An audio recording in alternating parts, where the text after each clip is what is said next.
Welcome to the Four Birdies podcast. Okay, hey Dave, how you doing there, buddy? Good, how are you doing? Good. Hey, what is it? Wednesday, October 18th. Just heading into week 7 of the NFL season. Welcome back to the Fore Birdies podcast.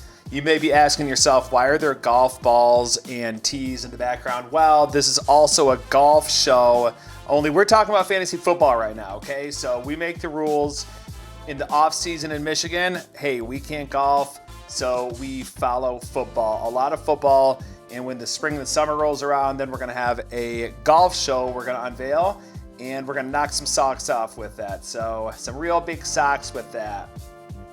But in the meantime, we're doing a fantasy football show. So if you've never joined us, if this is your first time joining, then welcome to the show. We're excited to have you. Dave is one of the gracious hosts. My name is Alex. I'm one of the hosts as well. And then we got Jeremiah and Sean, who are also in our Fore Birdies Fantasy Football League. And each week we kind of chronicle our ups and downs, all of my failures, all of Dave's victories, Jeremiah's failures and victories, and Sean's failures and victories. And, all of them in good fun. Well, yeah, Sean hasn't had a victory yet, but it's coming. Well, if you ask him about any of his other leagues, then he'll tell you promptly that he has DJ Moore in that league, or him being a 49ers fan, although that was a tough loss to the Browns last week, of course. So, what do you do? As shown in the last video upload of his reaction with that missed kick at the last second. Jake Moody did him wrong, did him dirty. So this is the Fore Birdies Fantasy Football Podcast. If you haven't liked and subscribed the channel yet, then go ahead and do so. We know we're like Santa Claus. If you don't do it, then we know. That's how YouTube works. So we just wanted to let you in on some of the inside baseball. That actually gives us all of your contact information if you don't like or subscribe it. So we're building a list. You're enjoying the content, that all you have to do is like and subscribe. We're going to put out a lot more videos. So Now if you were going to buy some stock in the Fore Birdies brand, now is the time to get on board. Perfect buy low opportunity. Yeah, exactly. Buy low, baby. First in, first out. Something like that. Dave, you want to give us a little rundown of how the Week 6 fantasy standings affected all of us? Sure. So in our 12-team Yahoo Fantasy League, in first place, we've got, surprisingly, at 5-1, the Bangkok Ladyboys. Now, they've ripped off 5 straight wins. Nobody saw this coming. That's Harold, right? That's Harold. Yep, that's Harold. Impressive performance. He didn't strike me as a fantasy football guru, but we might have to have him on the show.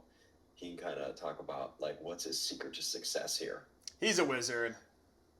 Yeah, so at number 2, in the rankings, we got 4-2 gives me another Jameson.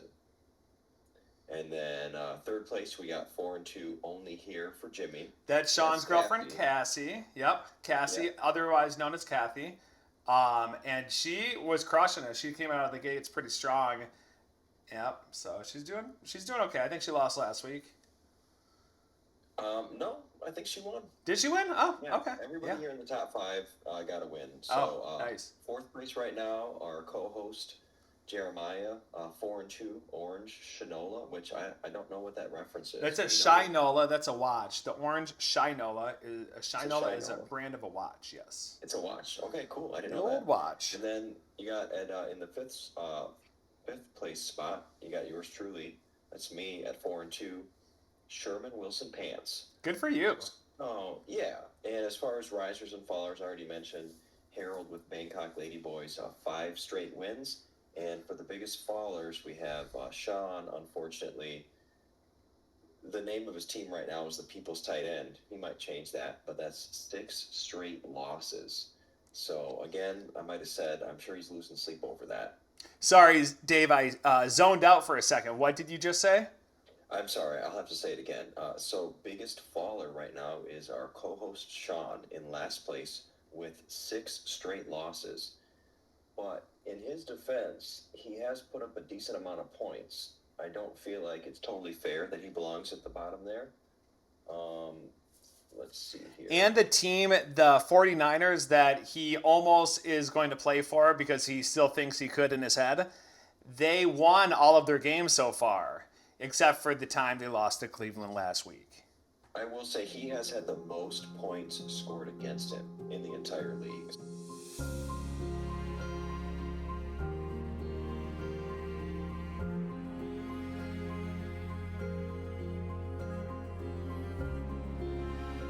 So the quarterback that may start in place of him is a little known CJ Beathard. Mm-hmm. I had to look that up. He hasn't played in years. He was the backup quarterback for the 49ers years ago. And I remember the name because when I first saw it and you look at it, I pronounced his name wrong. I thought his name was CJ Beathard. And actually, a buddy of mine who's in another league, I said, "Who's CJ Beathard?" And he was like, "It's Beathard." And I said, "Yeah, I can see that now." Isn't it So, like what's his name, the Congress guy, Boehner? But if you just looked at it and you said it for what it was, it's definitely Boner. it's, I don't know, maybe it's something similar to that. It But if you look 100%. at it, it's Beathard, but it's spelled Beathard anyway. Um, they're going to be hard to beat the other team if he starts. I'll say that. Mm. So who else is injured? You got any more people that you can fill us in with? So disappointing news for promising rookie and Anthony Richardson. The Colts are shutting him down. He's going to go for shoulder surgery. They initially put him on the IR, hoping that he could recover, but at this point, his season's over. That's disappointing because he was electric in the couple games he did play. But what I noticed with his play style is he's likely to get hurt again and again. He takes off running. He doesn't know how to protect himself yet, and he's taking some big hits. So I think the Colts will have to find a way to protect him a little bit more. Otherwise, he's going to have a very short career. Yeah, that's a bummer. It's a lot like a high flying basketball player who, like Derrick Rose, or somebody who could get up and then you just go up too many times, and the more you go up and the higher the likelihood is you're going to come down and hurt yourself. But if Yeah. if you're Jokic and you're just like that far off the ground each time, you can't get hurt. So Yeah, another big injury to monitor is Christian McCaffrey had an MRI. Looks like he's avoided like major damage. We don't know for sure if he's going to play yet. Um, so we'll just have to keep track of that, I suppose. Justin Fields is doubtful, sprained or dislocated thumb. That offense is going to be a wreck without him. It's going to be probably an unwatchable game. So we'll see what happens. That's DJ Moore's value will just be at an all-time low if he can't play. again, what about my boy Jameer Gibbs? You got any updates on him? Let's see. Well, let me tell you there, mister, from what I understand, I don't want to get too ahead of myself in the Lions discussion here, but I do believe he is going to play. Now, they did sign another player onto the roster who we'll talk about later in the show. But I do see Jameer Gibbs playing, and if he does play, then he's going to put up some points because David Montgomery, a.k.a. Monty, is hurt. He's going to be out for at least this week and maybe another week. Let's hope not, but that means Gibbs is going to step in, and he might actually get some of those points that everybody's been hoping for. So you got to be pretty pumped to actually be able to start Jameer Gibbs for the first time because I don't think you've played him yet in the Yahoo League, have you? Oh, I've definitely played him, but he just hasn't given me a ton of points. I played him the first 2 weeks, and maybe the third week too. I forget what week he went out, but he just didn't give me all the points I was hoping he was going to. Okay. Yeah, so is Gibbs even practicing this week? I'm not sure if he's practicing. I did hear they had a day off today. They had like a mental rest day. So there was no report from Campbell in that regard. But what MCDC did say was that he's trending upward, and he didn't say he wasn't going to play. So it certainly sounds like he's going to be back. Okay. Another notable injury to the running back position is Kyron Williams with the ankle. I guess they're saying it could be pretty serious. They're even discussing bringing back Darrell Henderson, who was he played for the Rams last year. Ended up getting, I want to say, picked up, released again. It just has not latched onto a team yet. So Yeah. I think the fact that they're thinking about bringing him back must mean that they're pretty concerned about Kyron Williams, who's been great this year. Anybody who's been lucky enough to snag him on their team, he was a league winner for the first part of the season. Yeah, well, speaking of snagging guys and losing them, A-Chain, my boy A-Chain is still out. He's on the IR, so he's going to be out at least this week and then 2 more, and then we'll see when he comes back. But Yeah, the frustrating thing about A Chain is they never showed any sort of play. I never saw anything about like what exactly happened to him. What's yeah, the nature of the knee injury? I don't know. Is it going to require surgery? They shut him down pretty quick. So the knock on him was small frame, not durable, can't handle the hits. I'd be speculating. I don't know if he just, got tackled hard or what happened there. So you they're know, probably, when they do bring him back, I would imagine they're going to ease him back into it because they don't want to re-injure him. He's probably going to be on snap counts for the rest of the year. moving on from injuries for a moment, we're going to now move on to reckless speculation. So, Dave, you just want to recklessly speculate if he's going to be out for a long time, I mean, that's the name of the bit. I would say A Chain's not coming back for at least 5 more weeks. Oh, well, That's my that's not reckless. speculation. That's pretty, like, tame. A Chain's going to be out of the league probably this year. He's never going to play again. The guy is washed. Well, injury-wise, yeah. The injury is going to, bust him out of the league. I disagree, Dave. I think that's a terrible take. I think that's reckless speculation. You told me to say it. You didn't have to. It's just a new bit. I didn't know how far you're going to take it. Here's a reckless speculation. Kyler Murray, I got a bet with a friend. Will he one day become a top 10 quarterback again? I contend that he will. My buddy says no way. He's done. He's going to be a top 10 quarterback. Yeah, I mean, is it going to be a top 10 vote for him for MVP quarterback and, he's a fringe MVP candidate? Or Yeah, metric-wise, what's it going to be, Yep, it's going to be points scored fantasy-wise on the entire year. Okay. If we're going fantasy point-wise, then a little bit different than, if you're just a fan and all fantasy aside, but... I don't know if they have a top 10 for MVP. I've never seen, like, the 10th vote getter in an MVP race. It's usually like the top 3 is what you hear. Yeah, that plaque would have to be awfully small. Who else you got for injuries there, Dave? Ryan Tannehill. Ooh. It's similar to the Bears situation. It's a quarterback and an offense that can't move the ball, and the Titans are going to be in big trouble here with this high ankle sprain. I think Tannehill had this injury last year, and he missed quite a few games. So I don't know if Malik Willis is going to play quarterback or we're going to see Will Levis. But let's go. Let's get some Levi in there. Come on. I think we know what we're going to get with Malik Willis. It's going to be a quarterback that looks to tuck it and run it almost every single play. Doesn't have the poise to make throws downfield. DeAndre Hopkins' value is diving right now. I think the whole offense is a huge downgrade. So maybe Will Levis, who they speculated was going to be a first round or even a top 5 or even a number 1 overall pick during the draft. He fell all the way to, I believe, past the 2nd or 3rd round. So maybe we'll see what he's made of here. So I'd rather see him play than Malik Willis. Dave, I love how your injury update assumes that somebody has Tannehill starting in their league. I figured you had Tannehill in your league. I've got this guy named Jalen Hurts. Have you heard of him? There are teams where a manager would start Tannehill. You'd have to be pretty desperate. So fantasy-wise, this isn't going to affect many teams quarterback position-wise, but it's going to affect the guys that own DeAndre Hopkins. It's going to affect the guys that own Derrick Henry. So it's a significant injury because you're going to be subjected to having to watch this game, and it's going to be a struggle to complete it. I don't have. This isn't Clockwork Orange. I don't have to watch the game, Dave. Okay.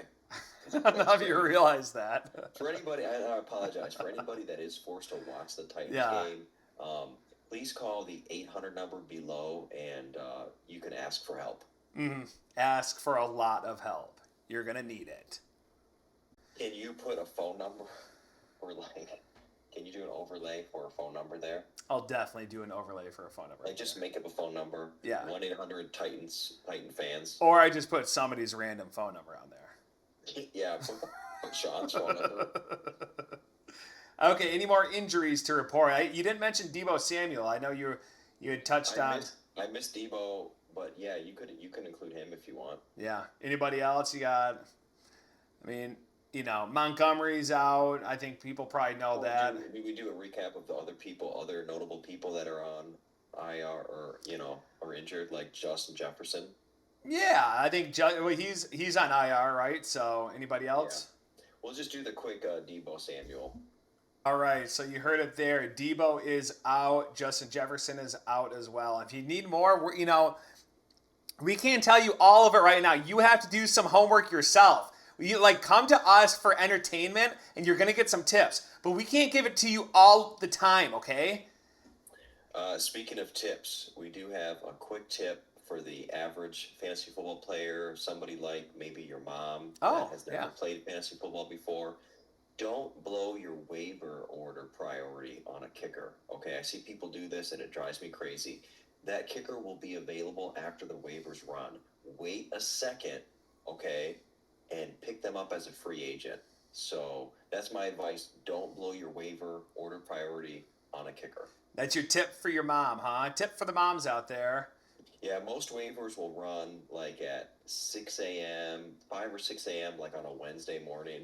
There's guys in my league that will sit there, they'll wake up early, they'll wait for the waivers to go, and they'll pick up anybody who's left over as a free agent. If you wait till 8 a.m., you're missing out. So the early bird gets the worm. But again, don't waste your waiver on a kicker. So check it out, see who your league mates claimed, and then you could pick up the leftovers. I feel like the tips for the moms out there that you're providing are like really low hanging fruit tips. Like, I don't. Who's dumb enough to use your waiver priority on a kicker? Like, are you? Okay. Do you have an actual book that you're going to publish with the real tips for the moms? This is a legitimate tip. I see this every year. Somebody wait, and here's the thing: if you had the number one waiver, and I've seen this before, if you had the number one waiver, I have seen people use that on a kicker. But I'm talking like even if you have the number 7 waiver or the number 8 waiver, don't make a waiver priority claim. Just wait, because if you are at 8, you're going to go right to number 10. Just wait and pick them up for free as a free agent. Okay. So Yeah. you think this is a frivolous tip that the average person already knows? You'd be wrong. A lot of people are blowing their waiver order priority. Okay. Yeah. And Don't blow It could be on a defense, like a streaming defense that's not necessarily a top option, but they just pick it just because they need a defense. So don't make that mistake. Okay. Well, thanks for the tip for the mom. Tip for the mom. Tip for the moms out there. Are you passing these tips on to your mom, Alex? Moving on to bye, baby. Who is out of the league for a week? That is the teams with the buys this week are the one and only Carolina Panthers, the Cincinnati Bengals, America's not team, the Cowboys, the Texans, the Jets, and the Titans. Wait, why are we even talking about Tannehill if the Titans are out? How many drinks deep are you? He's going to have an extended absence. Okay, I see. Extended absence. He's missing multiple weeks. Okay, I see. Multiple weeks, I see. Okay, well, that's the bye. And if you have any of those players, then don't sit around because you need to get rid of them and put them on the bench right now. Do it right now. Or, after this. After you're done listening to us, do it. Or do it right now. It doesn't matter, but don't not do it. Week 7 is going to be a tough week. There's lots of teams on bye and lots of star players that are going to be out. So hopefully you guys have enough bench depth to counteract that. And if not, hopefully you can play the waiver wire and fill in those spots. And if you don't, we don't really care because it's not our teams, So, I care. Okay, well, that makes one of us. Dave, tell us about our Week 7 matchups that you're looking for. Word 2. So, Dave, tell us. Dave, do tell. Dave, do. Dave, do tell us about the Week 7 matchups that you are looking forward to. All right, so it is going to be. I understand the record's not great, but the 2-3 Chargers against the 5-1 Chiefs. It's the afternoon game on Sunday. I think it's going to be an electric matchup. Both teams have lots of firepower offensively, and I also happen to have certain players that play for those teams. So I'm going to be watching that game pretty intently. And then the other superstar matchup that I'm looking forward to is the 5-1 Dolphins against the 5-1 Eagles. So I feel like that is going to be the game of the week. It's a Sunday night game. I feel like everyone's going to be watching that one. Now, let me ask you this, Dave. If the Chiefs are playing the Baltimore Ravens, would that be one of the matchups to look for? If the Chiefs were playing the Ravens, Yeah, would that be a matchup? I wouldn't be too excited about that You one. wouldn't be too excited. No. Okay, well, I guess I'm feeling a little slighted. I feel like the Detroit Lions brand of football right now is must watch. I feel like that's New America's team. But I guess I'm just curious, why aren't you putting the Lions versus the Baltimore Ravens up there? I'm leaving that one for you, honestly. I will watch that game on Red Zone. I do have players on both teams across different fantasy leagues, but I was going to say that for you, honestly, as Oh, you're the Lions wow. fan. So You're that's so your kind. game of the week. My game of the week is the Eagles and the Dolphins. Okay, so you did pick just one game of the week. I love when Fox is like America's game of the week, and they list like three different games. You're like, Do you think you could petition for the Ravens and the Lions to be the game of the week? they're not gonna big corporate American gonna listen to me? No, no, I don't think so. It's number one in my heart. Now, do I need them to acknowledge that it is going to be the game of the week? I'm not sure, but I guess I am a little curious. The Chargers, why are they in there? Because they're playing the Chiefs, or what? I mean, aren't the Lions more exciting to watch than the Chiefs right now? I'm not going to disagree with that. I mean, the Chargers, they showed us against the Cowboys that they're going to put up like a couple points and then Yeah. Herbert's not going to score. How about this? There's multiple games of the week, Alex. Wait, what? I chose two. You're choosing one. I'm letting you choose the Lions game as the game of the week. Okay, I'm not going to steal your thunder there. So I don't know if I should reword it. Everyone has their own game of the week. You've got the Lions one. I agree with it. It's going to be a great game. I will watch most of it, but Okay, so as far as the NFL goes, they probably don't care about the Lions yet. so the Four Birdies game of the week is the Chargers versus the Chiefs, and the Ravens versus the Lions, and the Dolphins versus the Eagles. Yeah, Let's yeah. go! Wait. It's gonna be the best game ever. I'm sorry, was it game of the week or games of the week? Moving on, we've got the Lions, the Detroit Lions. Yeah, we beat around the bush a little bit today.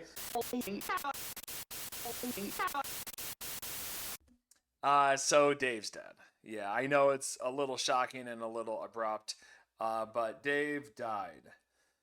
No, he didn't die. Dave is not dead, but there were some gremlins on the footage, and we lost a little bit of it, and I'm just going to end this baby out on my own.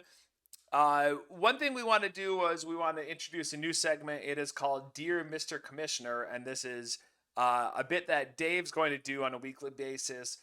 He is going to let the commissioner know some of those ways that the league could improve, or maybe update some of the clarity and provide some kind of context on things that are very confusing.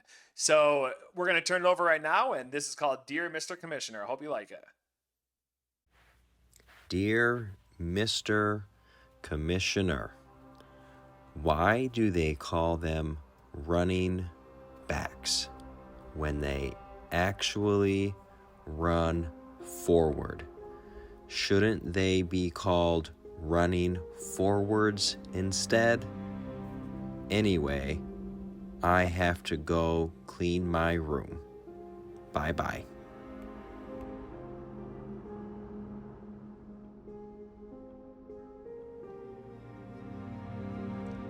All right, and we're back. Dave, that was a profound thought.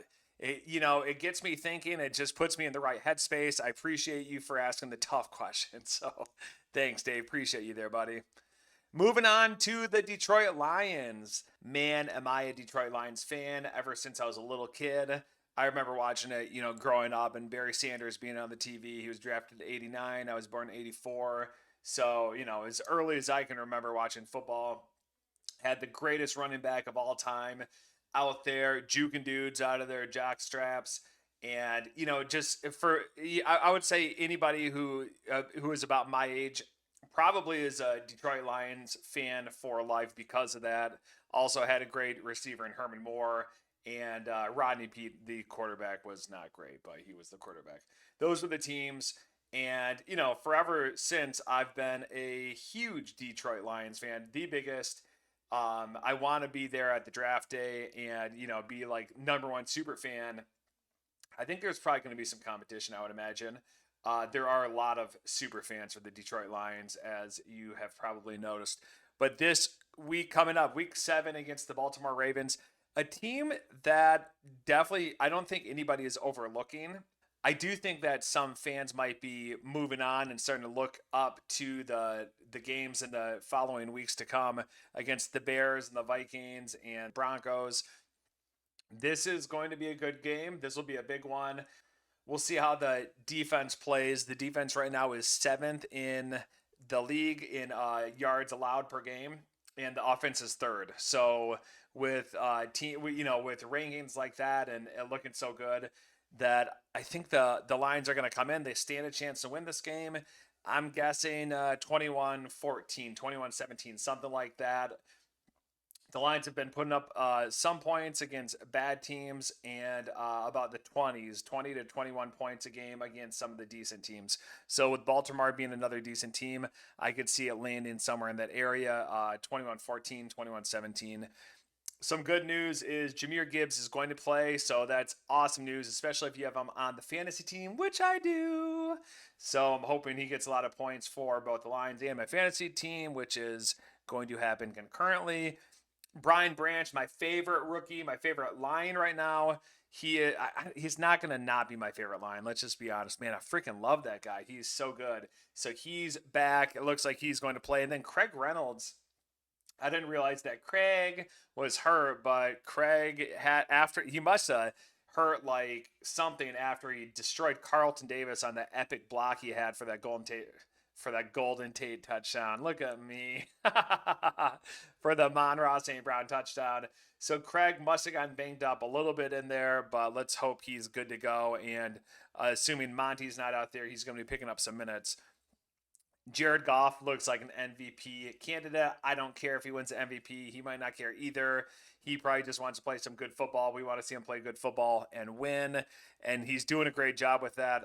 Numbers-wise, he is in the conversation for MVP. And that's going to wrap it up for the Fore Birdies podcast for the week. This is week 7 preview. We're going to do a week 7 recap. We'll record that on Sunday, and then we should have that ready to go on Monday. And you can see how everything unfolds in the world of the Fore Birdies boys. So thanks so much for tuning in. We'll see you next time on the Fore Birdies podcast.